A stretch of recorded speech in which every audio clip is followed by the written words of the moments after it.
പ്രവർത്തനങ്ങളുമായി പണിമുടക്കുമായി ഞങ്ങൾ മുന്നോട്ട് പോകും. ചില ആളുകൾ പാലിയേറ്റീവ് വിഷയങ്ങൾ വന്ന് പറഞ്ഞപ്പോൾ മാനുഷിക പരിഗണന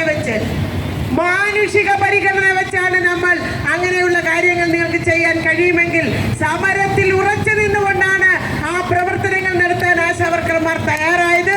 ഇനി അങ്ങനെയല്ല, അത് വേണ്ട എന്നാണ് സർക്കാർ തീരുമാനിക്കുന്നതെങ്കിൽ വേണ്ട എന്ന് വെച്ച് തുടക്കം മുതൽ എങ്ങനെയാണോ ഈ സമരത്തോടൊപ്പം ആയിരക്കണക്കിന് പതിനായിരക്കണക്കിനായി ആശാവർക്കർമാർ അടിയുറച്ച് ഈ സമര പന്തലിൽ വന്ന് നിന്നത്, അതേപോലെയുള്ള ഒരു മാറ്റം ഈ സർക്കാർ കാണേണ്ടി വരും.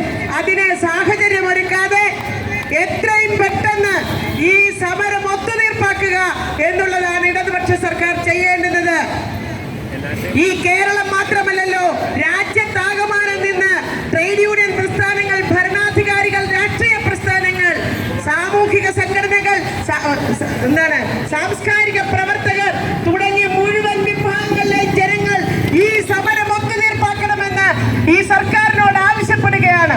ഇന്ത്യയിൽ പച്ചത്തുരുത്ത് പോലെ നിൽക്കുന്ന ഒരേ ഒരു ഇടതുപക്ഷ സംസ്ഥാനമെന്ന് മേനി നടിക്കുന്ന ഈ സംസ്ഥാനത്താണ് കഴിഞ്ഞ 27 ദിവസമായി സ്ത്രീ തൊഴിലാളികൾ സമരം ചെയ്തിട്ട് അതിന് മുഖവിലക്കെടുക്കാതെ മുഖം തിരിച്ചു നടക്കുന്ന സർക്കാർ ഇവരാരുടെ കൂടെയാണെന്ന് ഓരോ ദിവസവും തെളിയിച്ചു കൊണ്ടിരിക്കുകയാണ്. ഒരു കാര്യം മനസ്സിലാക്കുക, ഈ സമരം ഇന്ന് ആശാവർക്കർമാരുടെ സമരമല്ല, ഈ കേരളത്തിലെ മുഴുവൻ ജനവിഭാഗങ്ങളും ഏറ്റെടുത്തിരിക്കുന്ന സമരമാണ്. എല്ലാ ദിവസവും ഇവിടെ പിന്തുണയുമായി വരുന്ന ആളുകൾ ഞങ്ങളോട് പറയുന്നത്, നിങ്ങളൊന്ന് സമ്മതിച്ചാൽ മതി, നിങ്ങളൊന്ന് ആവശ്യപ്പെട്ടാൽ മതി, ഞങ്ങൾ ആയിരങ്ങളായി ഈ സെക്രട്ടേറിയറ്റിന്റെ നടയിൽ വരും.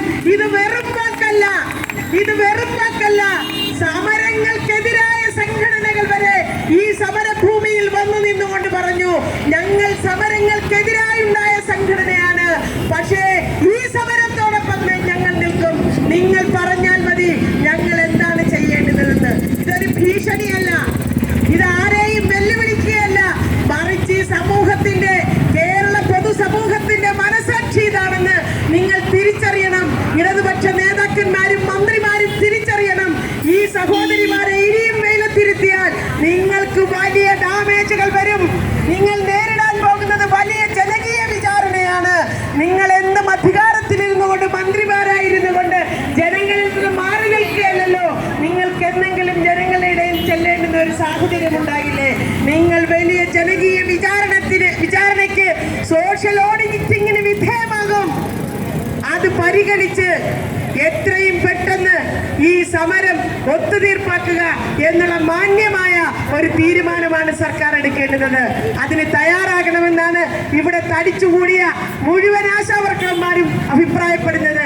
ഇതിനെ സപ്പോർട്ട് ചെയ്തുകൊണ്ട്, ഐക്യദാർഢ്യം പ്രഖ്യാപിച്ചുകൊണ്ട് ഇവിടെ വന്ന മുഴുവൻ സംഘടനകളും ആവശ്യപ്പെടുന്നത്, അത് മുഖവിലക്കെടുക്കുവാൻ നമ്മുടെ സർക്കാർ തയ്യാറാകണമെന്ന് ഒരിക്കൽ കൂടി അഭ്യർത്ഥിക്കുകയാണ്.